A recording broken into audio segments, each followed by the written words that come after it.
Well, hello, true gardeners. Welcome, welcome, welcome. So we are at McKee Gardens in Vero Beach, Florida. Those of you guys who've had a chance to visit this beautiful botanical gardens know exactly what's in store for you.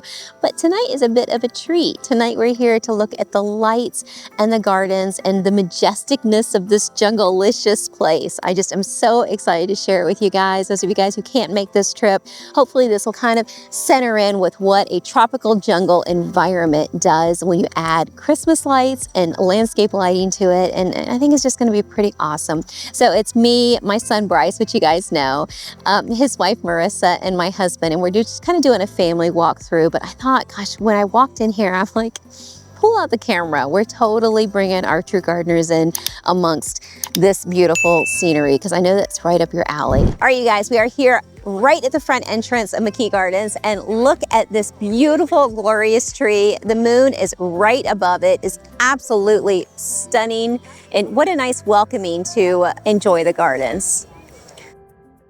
As soon as you walk in, just how these canopy trees just cascade over top of the water here, and you can see the night blooming lilies here.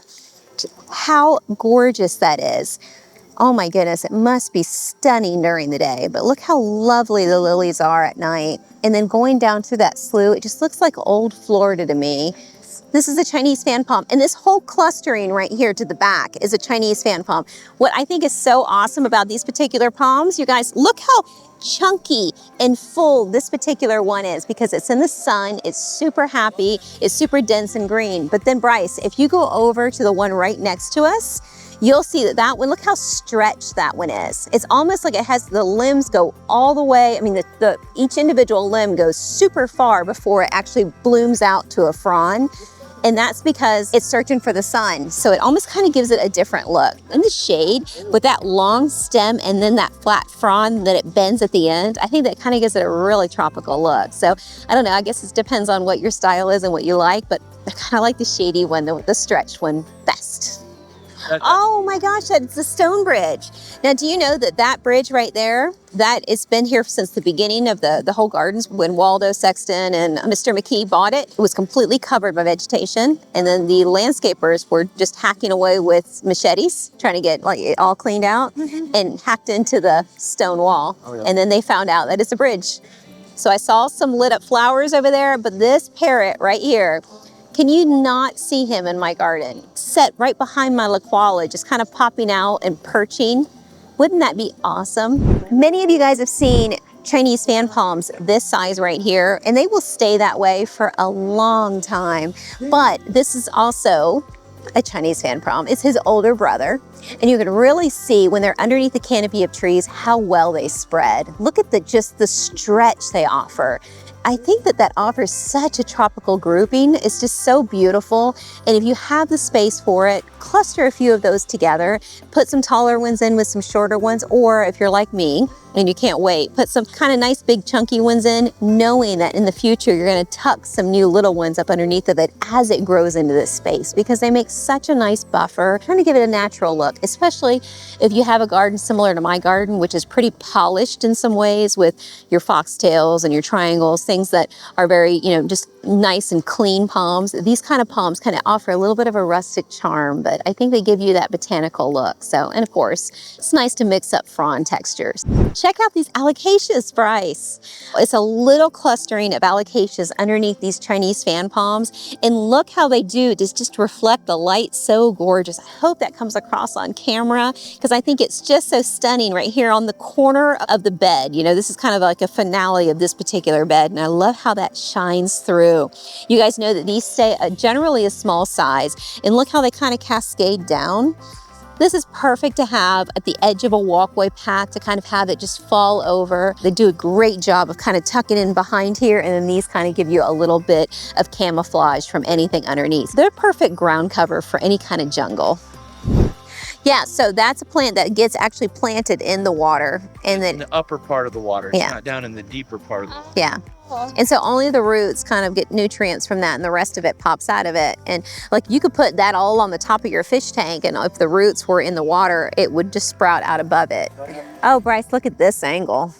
Is that how you grab your phone? I wish I knew the artist that made them or whoever made them. I would want to put some out in the garden. I wonder if we asked somebody who worked here. The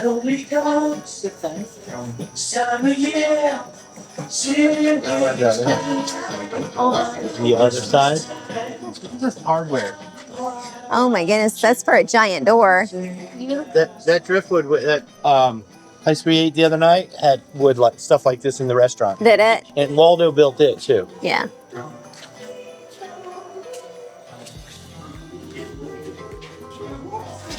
That looks like a tree that would fit in nicely at the cabin.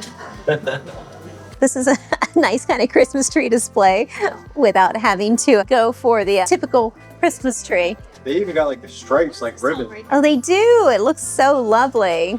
We could bromeliad it up, you guys. They will stick. And then when you're done with Christmas, voila, you have an instant bromeliad garden. They had alligator wrestling here. They It was also real, yeah.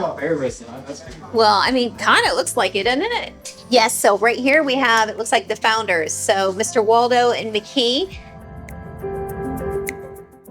Oh my gosh, check this out, you guys. This is a seed pod from a palm tree, probably a foxtail or royal palm, but this is what that looks like. Many of us have picked these up in the yards, but what a great little display, Christmas display it makes, or any kind of display if you want to put in some florals in here. But It's the most Florida thing I've ever seen.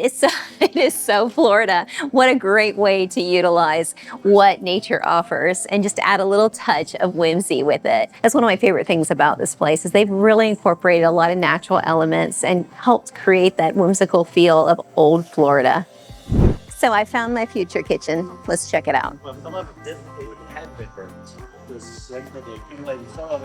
Waldo Sexton was known for picking up really unique pieces to incorporate into his gardens and really cool, intricate pieces just to kind of give you that very tropical, very whimsical, very Mediterranean feel. It's just an amazing little mix of it all.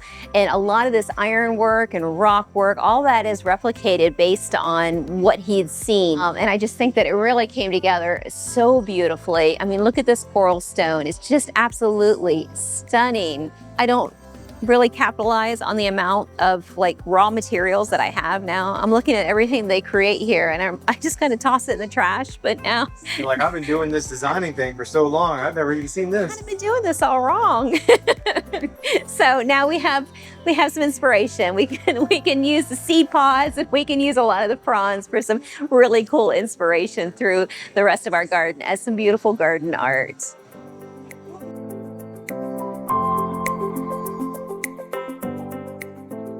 I don't know if you're supposed to do that or not, but how cool is that? Okay, that's loud. Look at the size of this bell. Ring that one. I won't ring it, but look at the size of it. Oh, I hope they can see that on camera, you guys. So I've never been a really big bell person, but I'm kind of feeling inspired. This was a root one time coming off this branch. If it was all just left unmaintained, it would all reach down and like cover this. And these are like little scavengers. So they'll send out like little teams of this just to see what gets water, what can connect with the ground. And then before you know it, this will turn into a trunk. Oh my gosh. Isn't that cool? That's what this was here. That is cool. Here. This came off this branch and then it came down. Because the sun's up there. Oh, yeah. So, yep, so that's how it's gonna get energy. So it goes from this over to that end and then becomes like, okay, everybody focus on the sun. Thank you for bringing us. Oh, well, thank you for coming. And I know we're working halfway through it. Look at these fishtail palms. So those of you guys who wonder if fishtail palms are gonna do the job to block out that big giant 2-story behind you, check out this guy. I mean, look at this front. 2-story, what 2-story? Beautiful. This is where palms bring the magic. This is Palm Alley. Look at these royal palms. You know what I love about botanical gardens is they've created the walkways, a bunch of walkways. I mean, literally, we could be walking all over the grass, we could be walking everywhere, but because they designated a nice walking path through all of these gardens. I don't know what it is. It's like the yellow brick road, you guys. You start on it and then it makes you just want to follow through the paths and through the trails. And that's exactly what botanical gardens have harnessed so well. And oh my goodness, look at these snowflakes. Yeah.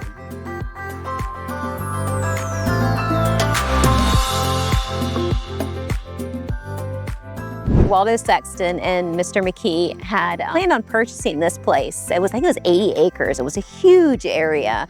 And they planned on creating a citrus grove with it. And then turns out they walked through this place and there must have been some magic in the air. They must have really got a chance to really see how wonderful old Florida natural gardens look like, because that's exactly what sold them into taking it from a big profit sharing business into keeping it natural. So for as long as they possibly could, they kept this to a beautiful botanical gardens that they shared with, everybody in Florida. And those of you guys who are looking for what works really well in your area, what plants and trees kind of really survive through hurricanes and tough times and whatever else that you have within your community, check out your local botanical garden, because you'll find out that if it's living there, then it's going to be living well in your back or front yards. All right, next year we are not putting up a Christmas tree. Oh my gosh, they're beautiful. It's a beautiful display. My hubby is holding the camera so that way we can share our Christmas smiles with you guys. Merry Christmas, y'all. Merry Christmas. Merry Christmas. Oh my gosh, if you guys have got a big piece of driftwood or a part of a tree that has just come down and it's got an interesting shape, I think this is a pretty good use for it. Look at how cool this is as a display with just different alocasias. And the great part about going to botanical gardens, like I said earlier, is that you know what's gonna live here, because this material, for the most part, this isn't covered, it's not protected, rarely ever probably treated for pesticides. So if you're looking for a plant palette that's tropical, hit your botanical gardens, because there's some good secrets in there. But I heard that Mr. Walt Disney himself came here earlier before he created Disney World, and Adventureland was created off of these little sloughs and these walkway paths through the garden, which I think is just, I think that's so cool. So if it's not true, don't hate me. But if it is true, I thought that would be cool to share. Or you just add it to the rumors. or we just added it to the rumors, right? That is so. Oh, that is neat. Oh, they have a little kitty one. Did you turn it? You turn it, yeah.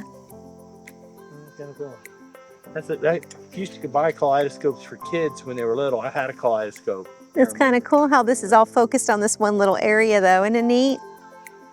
But look at this leaf. Like if you guys were in the rain, you could, yeah, totally. Like, oh, who needs an umbrella? Come here, Marissa, both of us can get in here. You could cut it off right down here. There you go. That would be cool. This would be a natural umbrella. Bryce, look at the giant mushroom. Look at the owl, its head moves. How cool is that? I think it was replicated because they had one in the 60s that got moved somewhere else. I think it ended up in Vista Royale Apartments. Well, Nick may call it a traveler's palm, even though it's not really a palm. It's because travelers, they came across those while they were walking through a dry area. Then they knew they could cut those open and get water, and it would give the travelers just an extra day or two of life, to kind of get to the next area they had to get to, because they can go from water source to water source. And so they were called traveler's palms. Wow, this is a big clustering of bamboo, isn't it? Jeez. Oh, I wanted to stop here. Look how cool this is. Speaking of making things with bamboo, right? I've never seen them. That's how I imagine I built my forts back in the day. Oh, it feels like we're in the stars. There's a trumpet tree.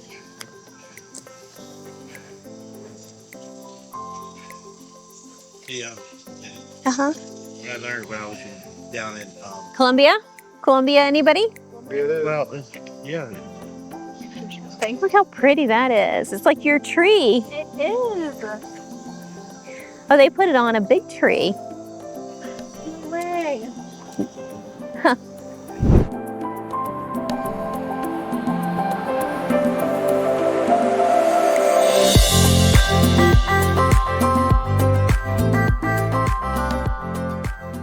All Alrighty, you guys. So I know today's video was a little unstructured and it was just on the cuff, but I wanted to bring you guys along because when I knew we were coming here, I'm like, let's just share a little tidbit of this beautiful garden. We are definitely coming back here. I think we're gonna come back here tomorrow. So you guys keep a lookout for the updated garden tour during the day so we can share actual plant and tree knowledge and some information about some of these beautiful, beautiful trees. So hopefully that'll be on next week's video or the following week's video, but we should have that out to you fairly soon because this is definitely worth a trip back. But I hope you got a little holiday spirit, a little holiday joy out of seeing this garden and its glory and all these beautiful, beautiful lights. So thank you so much for joining me and my family. Merry Christmas, and I will see you next Saturday at the garden tour.